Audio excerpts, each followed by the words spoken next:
दोस्तों, भारत दुनिया में तेजी से उभरता हुआ एक देश है। चाहे इकोनॉमी सेक्टर की बात की जाए या फिर एक देश के रूप में उसकी पावर की बात की जाए, हर सेक्टर में भारत बड़ी तेजी से आगे बढ़ रहा है। कई रिपोर्ट्स का कहना है कि 2030 तक भारत जीडीपी के मामले में जापान को भी पीछे छोड़ देगा और साल 2050 तक भारत चीन को भी पीछे छोड़ देगा और दुनिया की दूसरी सबसे बड़ी अर्थव्यवस्था वाला देश होगा और आने वाले वक्त में अमेरिका को भी पीछे छोड़ देगा। भारत इस बात को बखूबी समझता भी है, इसलिए भारत में चल रहे 10 बड़े मेगा प्रोजेक्ट के पूरा होते ही दुनिया में भारत का कद और ऊपर हो जाएगा। तो दोस्तों, चलिए आज इस वीडियो में जानते हैं भारत के उन 10 मेगा प्रोजेक्ट के बारे में जिनके पूरे होते ही भारत की किस्मत बदल जाएगी। तो चलिए शुरू करते हैं आज की ये video. Number 1, Aditya L1 project. ISRO बिना किसी रुकावट के पूरे समय बिना किसी रुकावट के सूरज को ऑब्जर्व करने और उसके डेटा को इकट्ठा करने को लेकर आदित्य L1 नाम का एक प्रोजेक्ट पर काम कर रहा है। इस प्रोजेक्ट के तहत भारत आदित्य L1 सैटेलाइट को सूरज और पृथ्वी के बीच भेजेगा। लेकिन सूरज को हर समय ऑब्जर्व करना इतना आसान नहीं है, क्योंकि समय समय पर सूरज पर ग्रहण पड़ता रहता है और छोटी सी भी परेशानी इस मिशन में आ जाती है तो ये पूरा मिशन बर्बाद हो जाएगा। लेकिन अगर भारत इस मिशन में कामयाब हो जाता है तो भारत के पावर का डंका पूरी दुनिया में बजेगा। नंबर 2, दिशा और तृष्णा मिशन। इसी तरह इसरो दिशा और तृष्णा नाम के मिशन को प्लान कर रहा है, मगर पिछले 2 सालों से कोरोना की वजह से इसरो को अपनी कई प्रोजेक्ट्स को डिले करने पड़े थे और एक बार फिर भारत अपने सभी मिशन को तेजी के साथ आगे बढ़ा रहा है। वहीं दिशा मिशन के तहत इसरो सैटेलाइट को अंतरिक्ष में भेजकर पृथ्वी की आखिरी परत पर स्टडी करेगा। वहीं तृष्णा प्रोजेक्ट फ्रांस के साथ मिलकर किया जाएगा। इसमें सैटेलाइट को अंतरिक्ष में भेजकर पृथ्वी की लैंड सरफेस की मैपिंग करेगा, जिससे जंगलों, नेचुरल असेसमेंट्स, अर्बन एरिया के जंगलों को मैपिंग की जाएगी। रिपोर्ट्स के मुताबिक ये अब तक की सबसे सटीक मैपिंग होगी। Number 3, Bharatmala project. यह project national highway development project का अपडेटेड प्रोजेक्ट माना जा सकता है। इस प्रोजेक्ट के तहत भारत सरकार देश भर में 50,000 किलोमीटर हाईवे और एक्सप्रेसवे बनाने का लक्ष्य रखती है। इस प्रोजेक्ट से इकोनॉमिक कॉरिडोर, बॉर्डर एरिया को जोड़ने का काम करेगी, जिससे भारत की एक्सपोर्ट को मदद मिलेगी। साथ ही उस प्रोजेक्ट के पूरे होने से मजदूरों को बड़ी तादाद में रोजगार मिलेगा। इस प्रोजेक्ट से करीब 22 मिलियन रोजगार पैदा होने की संभावना है। इस योजना से करीब 9,000 किलोमीटर इकोनॉमिक कॉरिडोर और 6,000 किलोमीटर तक इंटर कॉरिडोर के साथ ही कई किलोमीटर तक रोड बनाई जाएगी। Number 4, Noida international airport project. किसी भी देश को किसी भी दूसरे देश को अंतर्राष्ट्रीय रूट से जोड़ने के लिए एयरपोर्ट की जरूरत पड़ती है। एयरपोर्ट के जरिए किसी भी देश के साथ कनेक्टिविटी बहुत आसानी से की जा सकती है। भारत का अब तक का सबसे बड़ा एयरपोर्ट इंदिरा गांधी एयरपोर्ट है, जिसमें अभी कुल 3 रनवे मौजूद है, जिसकी वजह से कई बार फ्लाइट्स को डिले करना पड़ता है। इस गंभीर समस्या को देखते हुए साल 2001 में यूपी सरकार में तत्कालीन मुख्यमंत्री राजनाथ सिंह ने नोएडा एयरपोर्ट की घोषणा की थी, लेकिन बजट न होने की वजह से इस प्रोजेक्ट पर काम शुरू नहीं हो पाया था। लेकिन साल 2018 में बीजेपी की सरकार आई तो तत्कालीन मुख्यमंत्री योगी आदित्यनाथ ने इस प्रोजेक्ट पर दोबारा से काम शुरू करवा दिया और इसके काम को पूरा कराने के लिए साल 2024 तक का टाइम दिया गया है। इसमें 6 रनवे बनाए जाएंगे। इससे यह भारत का सबसे बड़ा एयरपोर्ट बन जाएगा। साथ ही इसके बन जाने से दुनिया भर के शीर्ष और सबसे बड़े एयरपोर्ट की लिस्ट में शामिल होने का भी गौरव मिलेगा। नंबर 5, ई हाईवे इंडिया प्रोजेक्ट। भारत में लगातार डीजल और पेट्रोल के दामों में तेजी आ रही है, जिस वजह से भारत दुनिया भर में सबसे महंगी तेल बेचने वाले देशों में से एक बन गया है। पेट्रोल और डीजल के दामों के बढ़ने की वजह से भारत में ट्रांसपोर्ट और महंगा होगा, जिस वजह से यहां हर चीज 4 गुनी तक महंगी हो जाएगी। इसको देखते हुए भारत सरकार ने ई हाईवे प्रोजेक्ट को शुरू किया है, जिसकी वजह से भारत में पेट्रोल और डीजल की मांगों में कमी आएगी। साथ ही भारत अपने कम कार्बन डाइऑक्साइड उत्पन्न करने के लक्ष्य को भी पूरा कर पाएगा। पहला ई हाईवे दिल्ली से मुंबई के बीच बन रहा है, जिसका पहला पार्ट 2022 के अंत तक बनने की उम्मीद है।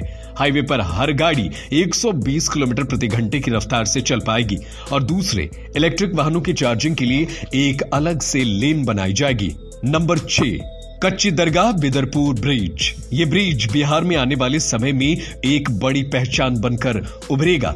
ब्रिज के बन जाने के बाद ही भारत का दूसरा सबसे बड़ा वाटर ब्रिज होगा, जो कि 9.76 किलोमीटर लंबा होगा। ब्रिज की शुरुआत साल 2015 में हुई थी। इसके पूरा हो जाने का अनुमान साल 2023 तक बताया जा रहा है। यह ब्रिज पटना के कच्चे दरगाह से बिदरपुर तक जाएगी।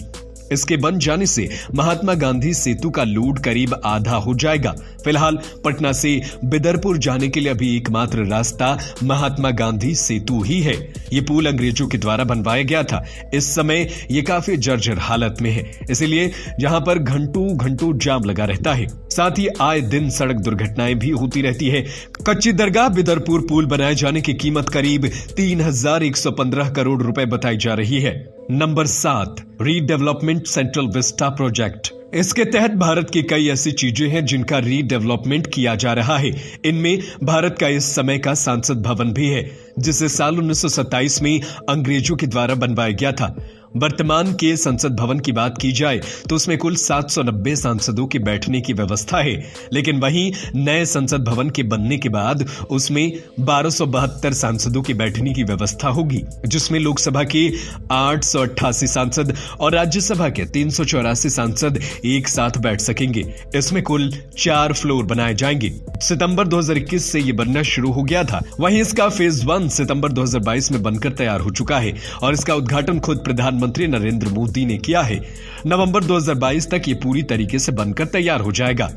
ये प्रोजेक्ट करीब 1.5 एकड़ में फैला हुआ है, जिसको बनाने की लागत करीब 20,000 करोड़ रुपए है। इस प्रोजेक्ट का काम टाटा को दिया गया है, जिसमें प्रधानमंत्री और राष्ट्रपति के लिए नए आवास भी बनाए जाएंगे।